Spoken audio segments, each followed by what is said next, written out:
Zvonimir Ivisic is officially out at Kentucky basketball, transferring to play for Coach Cal and Arkansas. Is this really the best move for the Croatian sensation?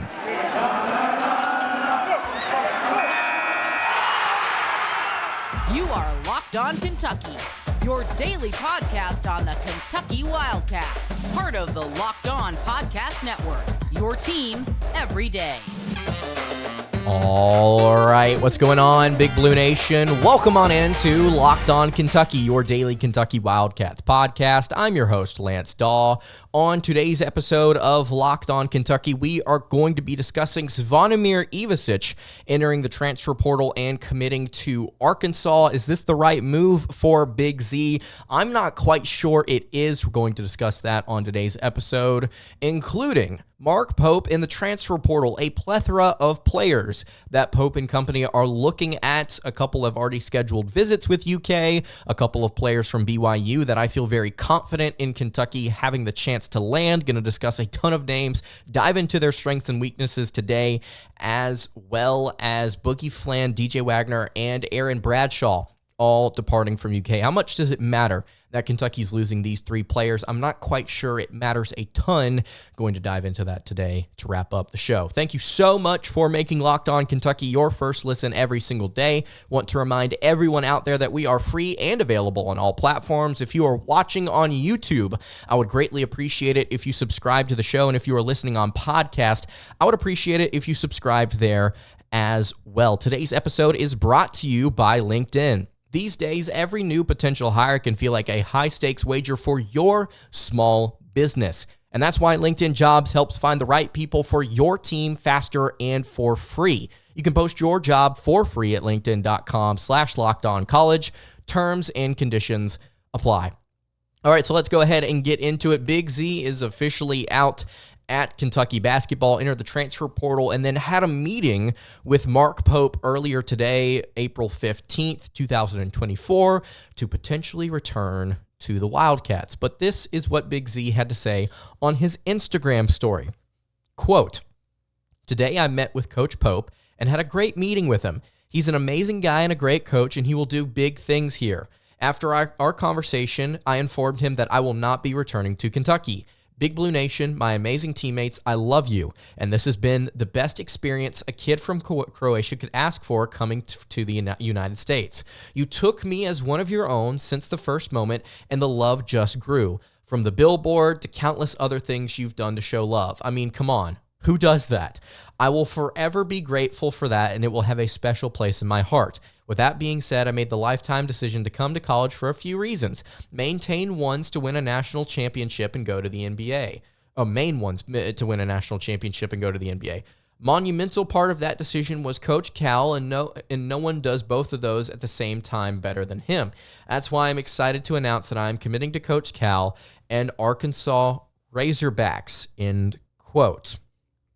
Big Z, during his time here at Kentucky, had maybe the most electric debut for a college freshman, maybe in the history of college basketball, with his phenomenal 13 points against Georgia, hitting outside shots, insane passes, just an insane talent during his few months actually getting to play with the Kentucky Wildcats. Really solid outside shooter, shot 57% from the floor, averaged over a block per game, averaged almost a steal per game as well, in 5.5 points per game on top of that.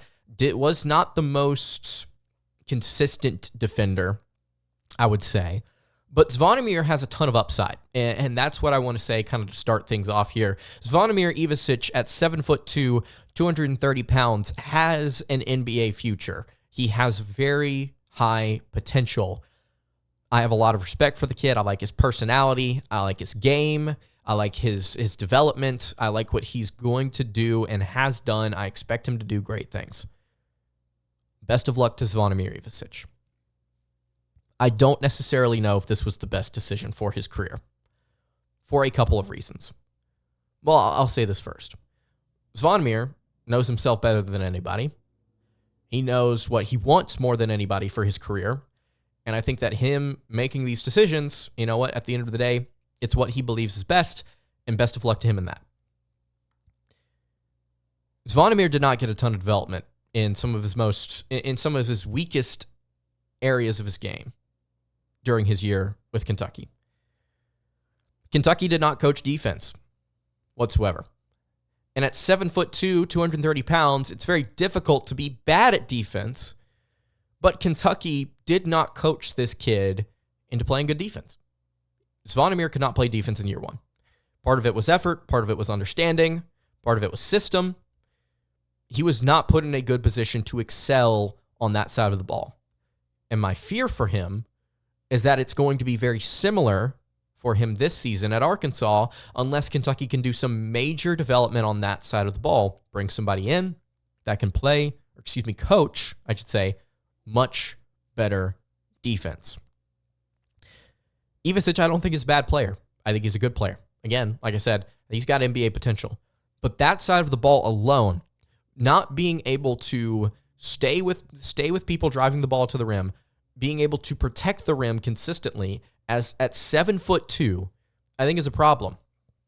Now, we can sit here and talk about his physical developments at Kentucky and what he may do at Arkansas compared to another season at UK. I think that at Arkansas, very similar to what he could do at Kentucky, he's going to be able to bulk up a little bit. 7'2" and a wiry 230 pounds. I'd be surprised if he is that. He needs to put on some muscle. He needs to put on more weight so that he can be a more effective player down low. Not just on the defensive side of the ball as well, but also scoring at the rim. He was not consistent scoring at the rim at 7'2". Kentucky, I think, could develop him physically. I think Arkansas will develop him physically as well. But it's the system and the coaching and the personnel surrounding him immediately on the court that I have concerns about. And this is not, by the way, this is not just a direct comparison between Mark Pope, his system development, versus John Calipari, his system development at Arkansas. But that's where I want to start here today. I think 95% of the internet would agree, after seeing what Mark Pope was capable of with centers and big men at BYU, you would immediately say, hey, Zvonimir Ivisic as a starting center in in Mark Pope's system would be insane statistically and from an eye test perspective. He'd be elite. He would skyrocket up draft boards just based off of his production in a Mark Pope system. Passing big man who you can rely on consistently in pick and pop situations. Somebody that can, with time, get better on defense, that can play better defense at the rim and can play better defense switching and guarding outside shots whenever he has to, which Ivisic did not do well either during his time with the Wildcats. I think Pope, alongside a number of other high-profile coaches in college basketball, could do a better job getting this kid to the league, which is weird to say considering that's what Cal has made his career off of at Kentucky, is getting kids to the pros. But with this kid specifically, he may end up doing great things at Arkansas. He may end up putting on that muscle and fitting in very well. Absolutely he could. But right now, I think he would have been better as a player, as an individual player, in growing development-wise as a player in a system like Pope's or a system elsewhere. And that's my fear for him, because I like the kid so much, because I like what he is and the potential he has. I'm fearful that he is limiting himself. I hope he's not. For his sake, I hope he's not. I'm not going to be pulling for Arkansas next season. But for Big Z, for him sticking it out at Kentucky, for him being patient, for him doing everything he could to get approved to come here, for fighting through the sicknesses, for getting here in a tough situation, coming from Croatia to America, I respect him, and I'm rooting for him. And I really do hope that he has success at Arkansas. But I'm fearful that he is not going to be put in a position to succeed relative to maybe somewhere else. If you have any thoughts on that, you can leave it in the YouTube comments below, or you can hit me on the socials at LockedOnUK. All right, I want to talk about transfer portal madness with Kentucky basketball. A lot of different prospects that Kentucky is looking at here. Let's dive into some of them, two of them that have already scheduled visits that I think would be perfect fits. Before we dive into that, though, I do want to tell you guys about our friends over at LinkedIn Jobs. When you're hiring for your small business, you want to find quality professionals that are right for the role. And that's why you have to check out LinkedIn Jobs, because LinkedIn has the tools to help find the right professionals for your team faster and for free. It's not just another job board. They help you hire professionals you cannot find anywhere else, even those who are actively searching for a new job but might be open to the perfect role. In a given month, over 70% of LinkedIn users don't visit other leading job sites. So if you're not looking on LinkedIn, you're looking in the wrong place. On LinkedIn, 86% of small businesses get a qualified candidate within 24 hours. If you hire professionals like a professional on LinkedIn, you will find success. You can post your job for free at linkedin.com/lockedoncollege. That is linkedin.com/lockedoncollege to post your job for free. Terms and conditions apply. All right, continuing along here on the Monday edition of Locked On Kentucky, Lance Dawe hanging out here with you. Again, if you have not subscribed to the YouTube channel, I would greatly appreciate it if you went ahead and did so. Appreciate every single one of you that has subscribed recently. For those of you that are not new to the channel, that have been around some time, thank you so much for continuing to watch. And if you are listening on podcast, I would encourage you, if you like the show and you want to leave a review, wherever you are tuned in, Apple, Spotify, Google, Stitcher, wherever you are tuned in, please go ahead and do that. And let me know what you think in that review. 5 stars preferred. All right, so let's go ahead and talk about transfer portal additions potentially here for the Kentucky Wildcats. Got a ton of information to dive into here. Let's start with the 2 that are not from BYU. Did not mean for that to rhyme. Javon Small, a guard from Oklahoma State, apparently is in contact with the Kentucky Wildcats. Javon Small, 6'4" guard, again, out of OSU. OSU, not a great team this past season, but when you look at Javon Small's numbers, you definitely start to see how he stands out relative to the rest of his team. He was the most dominant player in terms of possessions used last year for the Pokes. 25.4% of possessions he was utilized when he was on the court. He had a really solid true shooting percentage, pretty solid free throw rate, very solid assist rate. Let's dive deeper into what Javon Small is about here, though. Within Mark Pope's system, Javon Small fits the bill. Javon is an excellent three-point shooter, shooting 37.4% from beyond the arc this past season, upgraded that from 33.3% at East Carolina just a season ago, so Kentucky would potentially be his 3rd school in 3 seasons. He shoots 52% at the left elbow, which is just the left elbow of the free throw line. 52% on a mid-range jumper. That's 8% of his shots. Ladies and gentlemen, you're about to hear me say something that I don't think I've said in the 2.5 years that I've been doing this show. Javon Small, if he does come here, let him cook on mid-range jumpers. Let him cook. If you can hit a shot 52% of the time inside the arc as a guard, do it. If you can hit a shot 37% of the time from outside the arc as a guard, do it. I would favor the 3 more than the two because it's not hard math. 3 is more than 2. You know this. I'm not explaining anything new to you. But 52% at the left elbow is solid. Go look at the highlight tape. We'll discuss this further when it comes to how Javon could be utilized, because I think that Oklahoma State used him almost exclusively on ball. I think Small could work off ball, but there's some really interesting things about his game here, outside of the fact that he shoots really well on that particular mid-range jumper. He's only 50% at the rim, by the way. He shoots 52% at the left elbow. He shoots better away from the basket, and he's not that bad at the basket either. The left elbow is only 8% of his shots, which just kind of fits perfectly into my narrative of, unless you're statistically efficient at it, don't take mid-range jumpers, where Small would be an exception. And I think that in his offense, in Mark Pope's offense, you would get to see him utilized in that way. Javon Small, I think, would be allowed to take mid-range jumpers because unlike somebody like Nate Oates, who just says do away with the mid-range jumper almost entirely, like completely no mid-range shots unless your name's Aaron Estrada, in which case you do it anyway and you miss. BYU allowed their guys to take shots at the elbows, at a step away from the block. They allowed guys to take those shots within their offense, even though they were extremely three-point heavy. So I think Javon Small here would fit perfect he has the small sample size of incredibly efficient shooting in the mid-range. He's a good three-point shooter on top of that. He's primarily on ball. If you want to look at just his counting stats, 15.1 points per game, 4.1 assists per game, 4.7 rebounds per game. He shot 44.1% from the floor. All of those are not bad. The big issue here with Javon is that he averaged 3.1 turnovers per game at Oklahoma State.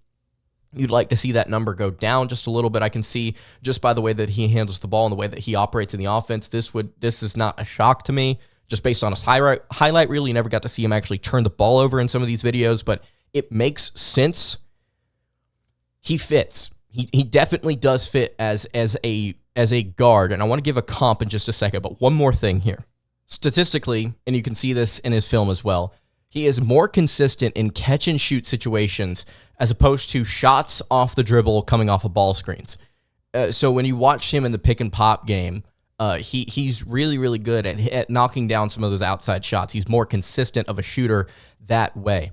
But that does not mean that he's a bad shooter off the dribble. It just means more often than not, I think when you watch Small, if he's coming off of a ball screen, you want to utilize him in one of three different ways. You want him to be passing the ball to someone else off of Mark Pope's actions, which we will dive into again, probably at some point this week and probably a dozen times over the course of the year before the season actually starts. You would want him passing the ball. You would want him driving to the rim, which is where 35% of his shots came last season, and he was effective there. 50% is not terrible for a guard. It's good. Or you would want him hitting that mid-range elbow shot. You would want him more likely, more often than not, instead of taking that outside shot, penetrating and trying to work some sort of offense off of that. More often than not, my guess is that the answer to that question would be passing out, kicking out to another shooter. Because of how often Javon Small was utilized on ball, you're going to see him in those situations a ton coming off of screens. And BYU loves to run that type of like zoom action, so I think that you could see Small a lot here. But just to recap very briefly, good three-point shooter, shoots well in the mid-range, shoots well at the rim, he also has a very high assist rate as well. I didn't put that there. 26.6% assist rate, which was 134th nationally last year. That's very good. That's very solid. He is eerily similar to a guard that Mark Pope has had previously. And that's a guy that's also in the portal that Kentucky may be interested in, and that is Dawe Hall. This right here is almost a Dawe Hall kind of remake. If you want to go look at Javon Small's KenPom stats compared to Dawe Hall, it's quite fascinating. So I'll pull this up here for you. Dawe Hall had a 115.8 offensive rating. Javon Small only had 106.7, but that's kind of where the differences start to, or that's kind of where the only differences are. True shooting, Dawe Hall 55.2%, Javon Small 58.9%. Dawe Hall assist rate 27.9%. Like I mentioned, Javon Small 26.6%. Javon Small also 37.4% three-point shooter. Dawe Hall, 36% three-point shooter. Pretty similar there. The only difference outside of offensive rating is that Dawe also is not a great foul line shooter, and Javon Small shot 86.6%. But they have a similar assist rate, similar outside shot rate. They're utilized similarly on possessions. They have a similar frame. They do similar things in the mid-range. Javon Small shoots 50% from inside the arc. Dawe Hall shoots 50% from inside the arc. I mean, they're utilized very similar. They're utilized very similarly. And they have similar frames. I would like to see Javon Small come and play at Kentucky. I think that he would be good, and he would fill a similar need to what Dawe Hall filled last season in Provo. The other big name I want to talk about here is Amari Williams out of Drexel. This is a big man with some actual size. Amari Williams listed at 6'2", 6'10", 265 pounds. He's a senior. He is an experienced, physical big man. Top 40 in the nation in block percentage at 8.5%. Top 65 in the nation in offensive rebound percentage. Top 30 in defensive rebound percentage. He shot 52% from inside the arc, which is not phenomenal, but if you go and watch his game, you'll understand that Amari does some different things for Drexel that you normally wouldn't see out of a 6'10", 265 guy. He's not just a back-to-the-basket post-up type of dude, which he definitely can excel at. He also was very comfortable taking some shots higher up in the paint and in and around the paint. He was not just exclusively back you down with 265, get you to the rim for a layup. He was solid in the kind of almost in the mid-range, pulling up from different spots. You could also see just how physical he was on putbacks. He scored a lot on putbacks last season. He was utilized on 31.8% of possessions for Drexel last year. So maybe you make him into a little more of a team player this year, is my guess. But he also, something else that you have to add, 17% assist rate. That's also very solid for a big man as well. He's good getting to the foul line. He's not a phenomenal foul line shooter, but you look at his overall stats over the past 2 years, 3 years even, very consistent. 9.5 points as a sophomore, 13.7 as a junior, and then 12.2 as a senior, shooting 52% in 3 straight years from the floor. Does not take outside shots, and I say he doesn't. He was 1 of 3 from beyond the arc this past year. Also averaged 7.3, 8.8, and 7.8 rebounds in 3 seasons at Drexel. Versatile big man, very solid player overall. I think he's somebody that Kentucky could definitely take a look at alongside Javon Small. And then let's go quickly here through the 3 BYU players.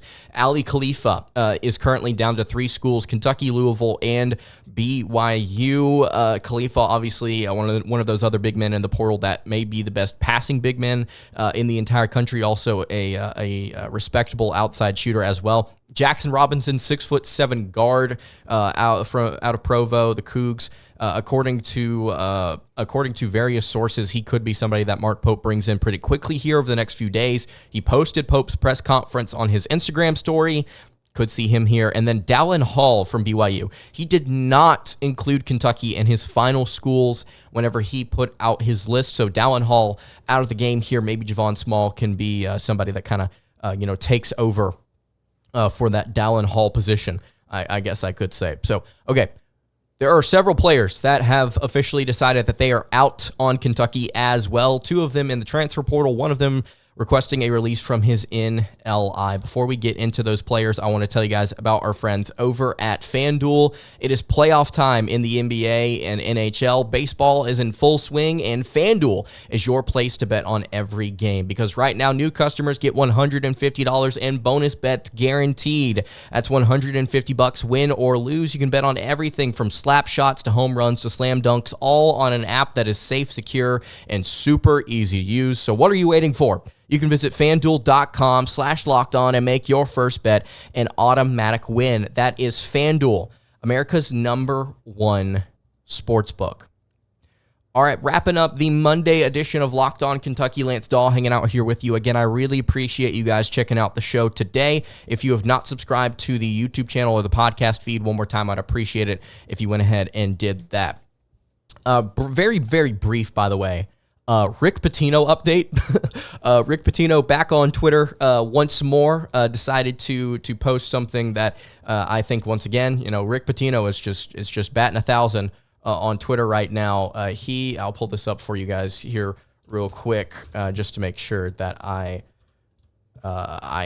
don't mess this up. I had this pulled up, and unfortunately, the tab closed out. All right, so Real Pitino on Twitter said, "Wow, just saw clips from our captain's press conference. Not shocked, but pleasantly surprised. Would expect nothing else or less from Coach Mark Pope. Also, St. John's basketball accepts this year at Kentucky, next year at the Mecca. Looking forward to saying goodbye to Kentucky men's basketball." So, St. John's can confirm there will be a home-and-home between the St. John's Red Storm and the Kentucky Wildcats. starting this season in Lexington and the next season in Madison Square Garden. That is super, super awesome up in the Meadowlands. Could not be more excited for this. Again, Rick Pitino with some very classy comments after Mark Pope was hired by UK. So we got 3 players here I want to talk about to wrap up the show. Boogie Fland requested a release from his NLI. Boogie Fland, 5-star guard, McDonald's All-American. I will say this about Boogie. While he may be a phenomenal scorer, I think that he would be somebody that would be fun to watch in Mark Pope's system. I think that Mark Pope, if doing things right in the transfer portal, could find somebody with a little bit more size that could be similar or just as productive as Fland will be this season. My assumption is he will go to Arkansas. We will see what happens there. No disrespect to Boogie, who I think is a good player coming out of high school, but I think that for Kentucky, they'd like to have him still. I think they'd like to at least try and recruit him, but if the ship has sailed, the ship has sailed, and Kentucky's going to have to go and look elsewhere. So that's just, I don't really want to comment on this too much because my guess is that he's just flipping over to Arkansas. And you know what? How much do you want to have a roster of freshmen again as opposed to a roster that is blended with freshmen and transfer portal experienced talent? So Boogie Fland officially out for Kentucky, as is DJ Wagner, who entered the transfer portal earlier today. Averaged, I believe, a little under 10 points per game, 3.5 assists per contest. Was not a great outside shooter. I think that's kind of what limited him from being excellent in this offense alongside Kentucky's other guards. If he fixes that hitch in his shot, he can go somewhere and be great. Former 5-star guard there. Was also similar to Justin Edwards, who could not finish dunks at the rim.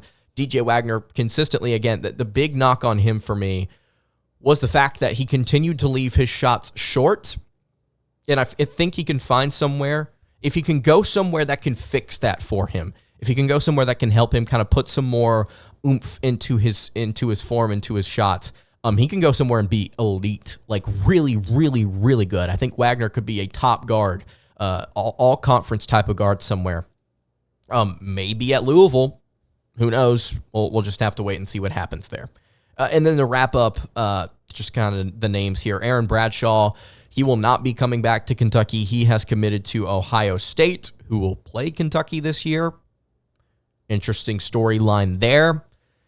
Bradshaw had his ups and downs in his freshman season. I think that something that you criticized Kentucky's big men for was, outside of just the inability to consistently play in the pick and roll, was also effort at times. I think Bradshaw, amongst the 4 big men, I think Bradshaw showed maybe the most effort out of those guys. I liked his energy. I liked just the happiness, the joy that he brought to the team at times. Shame Kentucky couldn't get him in earlier on, but it is what it is, and now he is out at OSU, who Kentucky will play, I believe, in the CBS Sports Classic later this year. So best of luck to Aaron Bradshaw. Best of luck to DJ Wagner, both of whom I think can go excel in different systems, and as well as to Boogie Fland. Wherever he ends up, and if he comes back here, I would take him. I still would absolutely take him.